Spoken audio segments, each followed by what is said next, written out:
The story of May Musk and the betrayal at the luxury store. One sunny morning in New York City, May Musk, mother of the tech mogul Elon Musk, decided to spend the day shopping at a famous luxury store.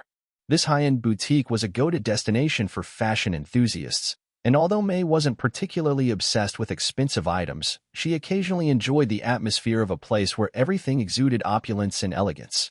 She entered the store with a calm, confident demeanor and a gentle smile. Dressed in a simple yet refined beige coat and a dark skirt, paired with a modest flat pair of shoes, May was known for her timeless beauty and grace. She never needed to flaunt anything. Her presence alone commanded respect. She walked through the door, taking in the surroundings with curiosity, ready to explore the latest collections. However, something felt off as soon as she stepped inside. The sales associates behind the counter were too busy focusing on the younger, more glamorous-looking customers.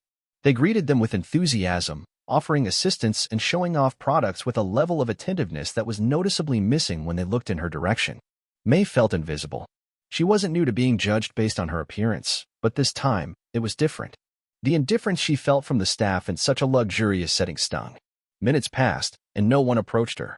They were all too preoccupied with helping those who seemed more fashionable or affluent. Despite the fact that May had a history in fashion and was undeniably elegant, the staff seemed to dismiss her. It wasn't the first time she had experienced such behavior. After all, she had been a model in her youth, often judged on her looks. But now, as a successful, accomplished woman, she expected to be treated with more respect, no matter how she dressed. Feeling slighted, May decided to leave the store. She didn't want to make a scene or cause any trouble, but deep down, she couldn't shake the feeling of disappointment and disheartenment. As she exited the store, something unexpected happened. Her phone rang. It was Elon Musk calling. "Mom, what's going on? You don't sound like yourself," Elon asked, sensing something was wrong in her voice. May, though not wanting to worry her son, felt compelled to share what had just happened. She recounted the entire experience of being ignored, treated coldly, and practically dismissed by the store staff. Elon listened quietly, and after a moment of silence, his voice turned serious. "Mom, I'm not going to let this slide," Elon said, his tone firm. "This is an obvious disrespect, not just to you, but to anyone who is being judged or treated unfairly because of their appearance or background. I'll handle this." Elon wasted no time. He immediately reached out to one of his associates and instructed them to contact the store's management. He demanded a formal apology from the store and insisted that they review their employee training to ensure better customer service, emphasizing that no one should ever be treated differently based on how they look. But Elon didn't stop there. In an unexpected move, he decided to buy out the entire new collection of the store, not because he needed any of it, but because he wanted to make a statement. "Buy everything," Elon instructed.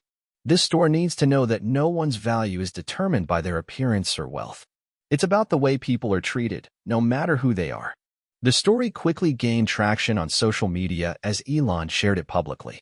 His followers were moved by his swift action, and the narrative became one of not just family loyalty, but also a call to action for fairness and justice in society. Elon's decision wasn't just about defending his mother. It was about standing up for all individuals who've ever been judged unfairly.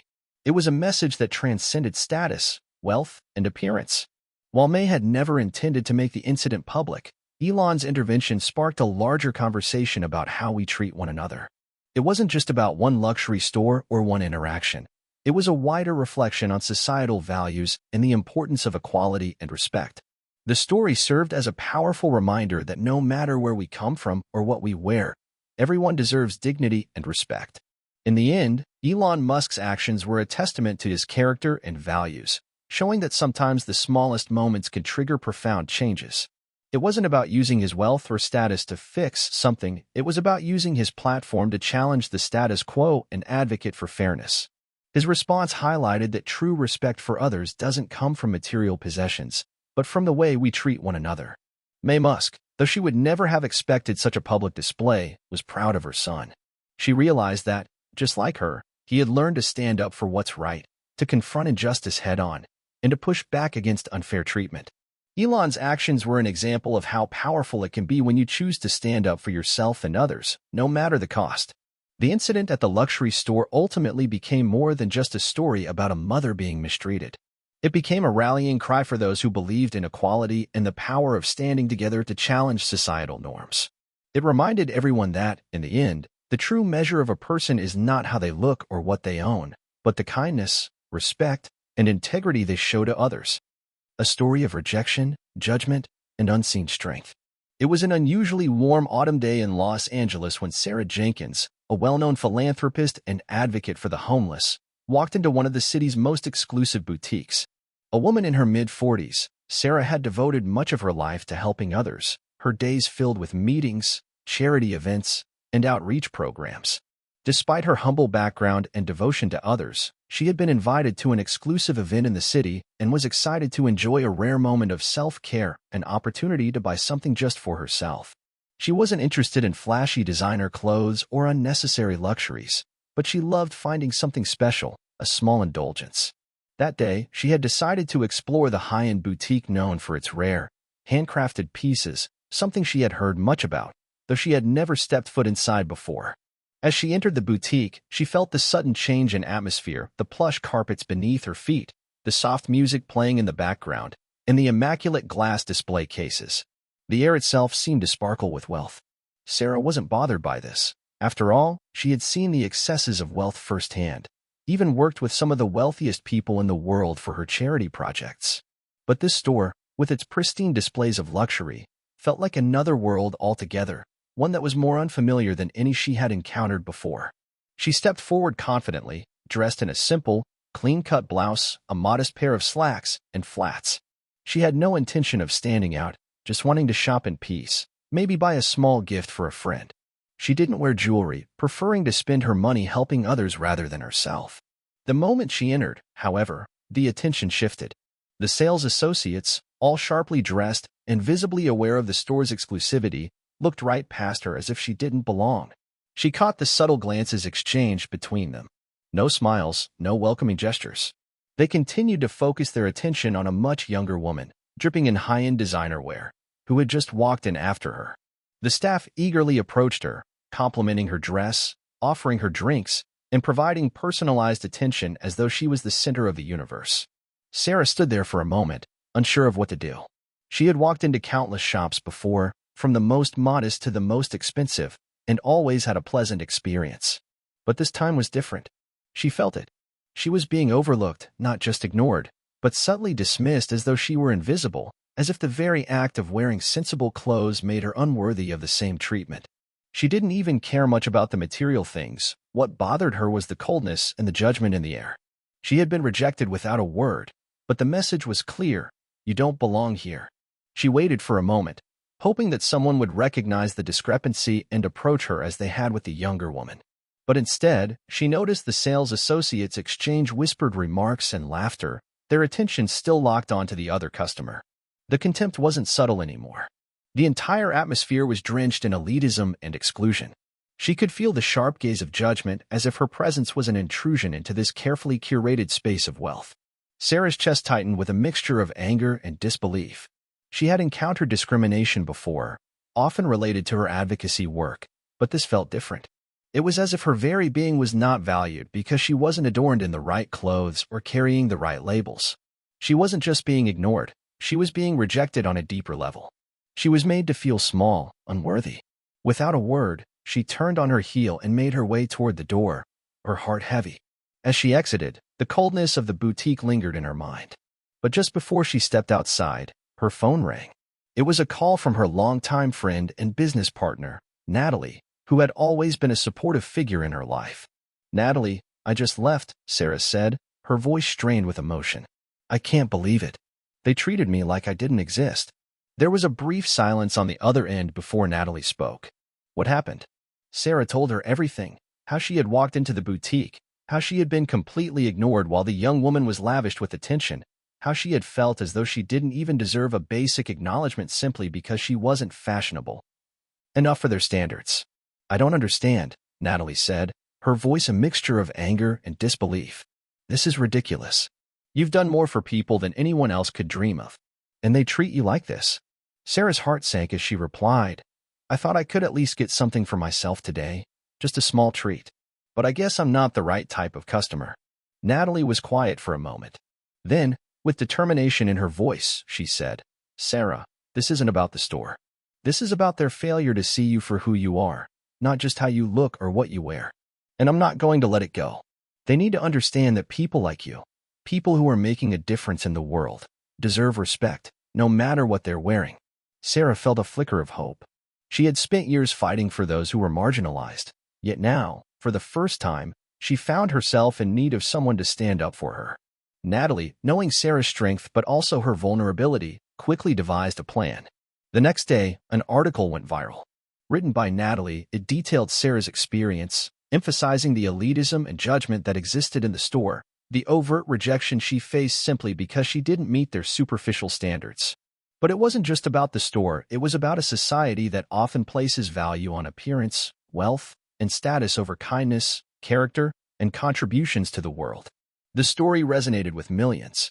People across social media, from those with wealth to those struggling to make ends meet, expressed outrage over how Sarah had been treated.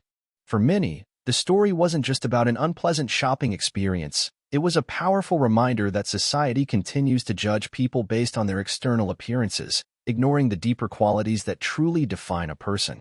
Within days, the store issued a formal apology to Sarah, acknowledging their failure to uphold the values of respect and inclusivity. The management, deeply embarrassed by the public backlash, promised to make changes. They revamped their employee training, focusing on empathy and respect for all customers, regardless of their wealth or attire. But Sarah knew the battle wasn't over. The real victory, for her, wasn't the apology, it was the conversation sparked by her story. It was the awareness raised about how often society continues to treat people differently based on external factors. Sarah didn't need the store's apology. She needed the world to understand that no one, no matter their appearance, should ever feel less than or unworthy of respect. And so, Sarah Jenkins, someone who had spent a lifetime helping others, was now the one showing the world how to stand up against superficiality, how to fight for dignity in a world that too often forgets it. She had turned her painful experience into a powerful message of change, proving that sometimes, the most profound strength comes not from what you wear, but from how you choose to respond to injustice. The silent rejection and the power of standing up. It was an ordinary Wednesday afternoon when Elizabeth Harris, a renowned social entrepreneur and advocate for women's rights, stepped into the exclusive luxury boutique in the heart of Beverly Hills. Having dedicated her life to creating opportunities for underprivileged women, Elizabeth had built a reputation not just for her business acumen, but also for her genuine commitment to social justice. She was no stranger to the world of wealth and privilege, having met countless high-profile figures throughout her career, but she had never been one to indulge in the lifestyle that came with it. She was always the one advocating for the voiceless, focusing on what mattered most, empowering others. That afternoon, Elizabeth was feeling a rare sense of personal indulgence. She had spent years dedicating herself to the service of others, and for once, she wanted to treat herself. She had saved for a few months to buy a small, timeless accessory from the boutique she had heard so much about. It wasn't about extravagance, it was about enjoying a well-deserved reward, a small token for herself after years of hard work and sacrifice. She entered the boutique with her head held high, dressed in a simple but elegant navy blue dress, paired with a modest jacket and comfortable shoes. Her appearance was graceful, but unassuming, nothing flashy, just a woman who knew what she stood for. The store, with its glittering chandeliers, floor-to-ceiling windows, and immaculate white marble floors, was filled with an air of quiet luxury. As Elizabeth made her way to the accessories section, she was immediately aware of the subtle glances from the sales staff. There was a shift in the room when she walked in, a sudden change in energy. The attendants, polished, poised, and young, looked her up and down, their eyes scanning her attire before quickly turning away. It wasn't overt, but the message was clear. She wasn't the kind of customer they were used to. Elizabeth, having dealt with subtle forms of discrimination her entire life, brushed it off at first. But something about the way they dismissed her, as though she didn't belong in a place like this, began to wear on her. She could hear the murmur of hushed voices, the flickers of sideways glances, and the exaggerated attention being lavished on a much younger woman who had just entered, draped in an ostentatious designer outfit. Her body adorned with jewels that sparkled in the light. The young woman was greeted with a level of enthusiasm that Elizabeth could only describe as over the top. The sales associates rushed toward her, offering her champagne and a personal tour of the latest collection. Elizabeth, standing just a few feet away, felt herself shrink. Her heart began to race, not from the overwhelming opulence of the place, but from the subtle, crushing realization that she wasn't being seen, wasn't being acknowledged in the same way. She waited patiently, hoping that someone might eventually approach her. But no one did. Every time she tried to catch the eye of one of the staff, their gaze quickly darted away, as if to avoid any kind of engagement. It wasn't just neglect, it was a deliberate snub. Elizabeth was invisible to them. She felt as though she had become a mere shadow, occupying space without any acknowledgement of her worth, her purpose, her history. The feeling of exclusion was unbearable. She had grown used to fighting for those who were overlooked by society, marginalized communities, disenfranchised women, but this was different. This was personal. She had built a career on changing lives, on making people feel seen and heard. Yet here she was, the one being dismissed, simply because she wasn't wearing the right clothes or flashing the right symbols of wealth. Tears pricked at the corners of her eyes, but she refused to let them fall. She was no stranger to adversity. She had fought her entire life to carve out a place for herself in a world that often sought to silence her. But today, in this boutique, the weight of her work felt like a burden. The rejection wasn't just about her clothes or her financial standing, it was about the deeper message that the world, in its most elite corners, could care less about who you were as a person. They only cared about how you appeared, how much you could spend, how much you could flaunt. In that moment, Elizabeth knew she couldn't just walk away quietly. She had spent her life advocating for justice, for fairness, for equality. She had no choice but to stand up, not just for herself, but for all the women who were never given the space to feel worthy of the very places they helped create. With a calm but firm resolve, Elizabeth turned on her heel and walked out of the store. As she crossed the threshold, she couldn't help but feel a surge of anger and disbelief rising within her. This wasn't just about an unfortunate shopping experience, it was a reflection of the systemic bias that often goes unnoticed, hidden beneath layers of privilege. As she stepped into the sunlight outside, her phone buzzed. It was a text from her best friend, Claire, who had been her pillar of support through the years. "Hey, how's it going? Did you find the perfect piece?" Elizabeth paused before typing her reply. She knew she could simply brush it off, pretend it didn't affect her, but today, she didn't want to hide her feelings. "No, Claire," she wrote back. "I couldn't even get them to look at me. I wasn't the right kind of customer." Claire responded almost immediately. "What do you mean? That's ridiculous. You're one of the most powerful, influential women I know. No one should treat you that way." Elizabeth felt her breath catch in her throat. It wasn't about the boutique, it was about the message it sent. If you don't fit the mold, you're not worth the attention. And it wasn't just her.